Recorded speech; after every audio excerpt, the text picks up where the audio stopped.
बिल्कुल हैदराबाद में सख्त गर्मी वधण खां पोइ शहरियुनि खे हीट स्ट्रोक खां बचाइण लाइ हैदराबाद जे मुख़्तलिफ़ इलाइक़नि में ज़िले इंतिज़ामिया तोड़े आल रेवेन्यू सिंध इम्प्लॉइज एसोसिएशन तरफ़ां मुख़्तलिफ़ हंधनि ते कैंपूं क़ाइमु कयूं आहिनि। पाण हिन वक़्तु मौजूदु आहियूं सदी सड़क ते शहबाज बिल्डिंग वटि, जिते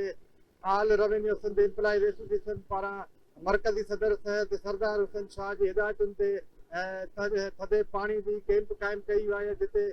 कैंप ते मौजूदु अवां ॾिसी सघो था त हिते शहरी वॾे तइदाद में पहुचनि था। जेके गर्मी जा सतायल आहिनि उन्हनि खे शरबत ऐं थधे पाणी जा जेके आहिनि उहे सभु जेका थधो पाणी आहे उहो पीआरे वञे थो। जॾहिं त कैंप ते मौजूदु जेके माण्हू आहिनि उन्हनि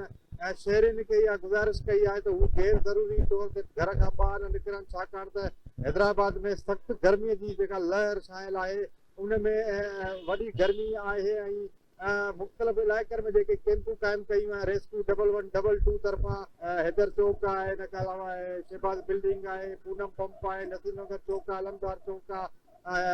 गिदू चौक समेत ॿियनि इलाइक़नि में बि जेका लतीफ़ आबाद वारे इलाइक़े में कैंपूं क़ाइमु कयूं आहिनि, जिते शहरनि खे थधो पाणी शरबत ऐं हीट स्ट्रोक खां बचाइण लाइ जेके दवाऊं आहिनि उहे फौरी तौर ते तिबी इमदाद तौरु ॾिनियूं पियूं आहिनि। त ही ज़िले इंतिज़ामिया तरफ़ां ऐं मुलाज़िम रेवेन्यू जेके आहिनि तरफ़ां ही कैंप क़ाइमु कयूं आहिनि, जिते